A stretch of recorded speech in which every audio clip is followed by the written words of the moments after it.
এই 5ই অগাস্টের গণঅভ্যুত্থানের পরে আমরা সকলে আশা করেছিলাম যে আওয়ামী লীগের পক্ষ থেকে বা তাদের যারা রিয়েলি দায়িত্ববান যারা আছেন, যারা আমি বলছি যে তারা এই ধরনের গণহত্যার সঙ্গে যারা যুক্ত ছিলেন না সরাসরি, কিংবা মানবাধিকার লঙ্ঘনকারী কার্যকলাপের সঙ্গে যুক্ত ছিলেন না, তারা অন্তত কিছুটা অনুশোচনা করবেন বা কিছুটা তারা অন্তত উপলব্ধি করবেন যে বাংলাদেশের একটা গুণগত পরিবর্তন ঘটেছে রাজনৈতিক পর্যায়ে, আমাদের উপলব্ধির পর্যায়ে, জনগণের আবেগের জায়গায়।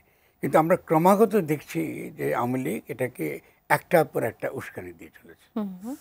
ঠিক আছে, এটা তার ফলে এই 32 নম্বর ভাঙা হলো, দরকার ছিল না কিন্তু ওটা, কারণ 32 নম্বরটা আপনার কিন্তু জনগণ কিন্তু যেই পরিমাণ যেভাবে এত বড় যে দীর্ঘ আওয়ামী লীগ অত্যাচার নির্যাতন করেছে সে তুলনায় বাংলাদেশে কিছু কিন্তু হয়নি। ফলে আমাদের উচিত ছিল যে এই দেশে জনগণের যে তাদের একটা শান্তিপ্রিয়, তারা যে কোনো সহিংসতা চায় না, এটাকে আশ্রয় করে একটা অনুশোচনা, একটা উপলব্ধি মধ্য দিয়ে একটা আমরা যেটাকে আমরা বলি রিকনসিলিয়েশন, একটা আমরা একটা পুনর্গঠনের একটা যাত্রা নেতৃত্ব কিন্তু আওয়ামী লীগ দিতে পারত। আচ্ছা, সেই সুযোগটা তাদের হাতে ছিল, অবশ্যই ছিল, কিন্তু সেটা তারা কাজে লাগাচ্ছে না। শুধু তারা করেনি তা নয়, এবং ক্রমাগত তারা উস্কে দিয়ে চলেছে। আপনি দেখবেন সোশ্যাল নেটওয়ার্কিং, আপনি দেখেন আপনি ক্রমাগত তারা হামলা করে যাচ্ছে, তাদের আওয়ামী বট হামলা করে যাচ্ছে। তো এই যে বিভিন্ন রকম মন্তব্য তারা করছে, যেটা মানুষের সেন্সিটিভিটি, মানে মানুষের যে একটা স্বাভাবিক তার যে সংবেদনশীলতা, এটাকে মারাত্মকভাবে আহত করে। কিন্তু এই জাস্টিসের মধ্যে আসলে আওয়ামী লীগের সমর্থক তো দেশ জুড়ে এখনো রয়েছে, যারা সাধারণ সমর্থক। আওয়ামী লীগের দলীয় সমর্থন কথাটা এটা ভুল তর্ক, কারণ আপনি আওয়ামী লীগ যখন স্বাস্থ্যকর অল টাইম ফ্যামিলি কেক, সব সময় অল টাইম হেলদি লাইফ, যখন দলের কথাটা বলেন, আমাদের গণঅভ্যুত্থানটা কিন্তু কোনো দল করেনি, জনগণ। ফলে আওয়ামী লীগের সমর্থনটা যদি আমরা কথাটা বলি, এটা একটা ভুলভাবে উপস্থাপন আওয়ামী লীগের পক্ষে জাস্টিফিকেশনের জন্য। কারণটা হলো যে আওয়ামী লীগ দল হিসেবে মূলত তার মৃত্যু ঘটেছে 5ই অগাস্টে, দল হিসেবে। কারণ তার কোনো মতাদর্শিক ভিত্তি বলুন, তার সাংগঠনিক কিছু তার আছে, যেহেতু প্রচুর টাকা পয়সা তার মধ্যে আছে, অস্ত্রশস্ত্র তাদের হাতের মধ্যে আছে, তারা অত্যন্ত সশস্ত্র একটা সংগঠন ছিল, ফলে তার এক ধরনের উপস্থিতি আছে।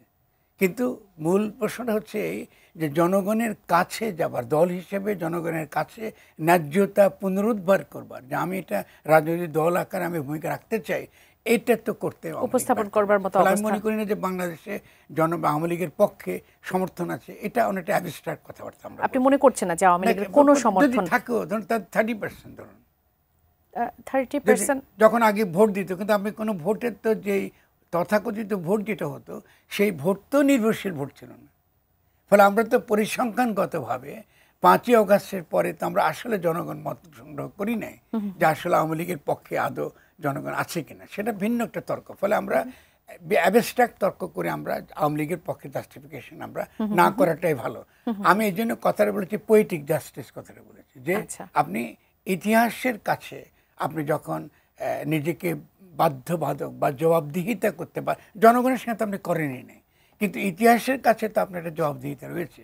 তাহলে এই জবাবদিহিতা করবার জন্যে যেই প্রজ্ঞাটুকু আপনার যদি কিছু থাকতো আওয়ামী লীগের মধ্যে, তাহলে আওয়ামী লীগ 5ই অগাস্টের পরে অবিলম্বে একটা অনুশোচনা বা কোনোভাবে একটা ক্ষমা বা কোনোভাবে এমন কোনো ইঙ্গিত তারা দিত তাদের আচার আচরণের মধ্যে, যাতে জনগণ তাদের একটা রিকনসিলিয়েশন একটা প্রক্রিয়া ভিত্তিতে আমরা ঢুকতে পারতাম। আমি দেখুন খেয়াল করুন, শুরু থেকে কিন্তু আমি বারবারে একটা ট্রুথ অ্যান্ড জাস্টিস কমিশনের মতো রিকনসিলিয়েশন এবং রিকনস্ট্রাকশন কথা বলে এসেছি প্রথম দিন থেকে, কিন্তু আমরা দেখেছি যে আওয়ামী লীগের দিক থেকে তার কোনো আমরা প্রত্যুত্তর। এই কমিশন নিয়ে যদি একটু বিস্তারিত জানতে চাই, দক্ষিণ আফ্রিকার আদলে যে ট্রুথ অ্যান্ড রিকনসিলিয়েশন কমিশনের কথা বলছেন, সেটি বাংলাদেশে কিভাবে কাজ করবে? না, প্রথম কনসেপ্ট আপনি ধরুন, বাংলাদেশে কী করে কাজ করবে এটা আমাদের আলোচনার বিষয়, আমরা কী করে করবো।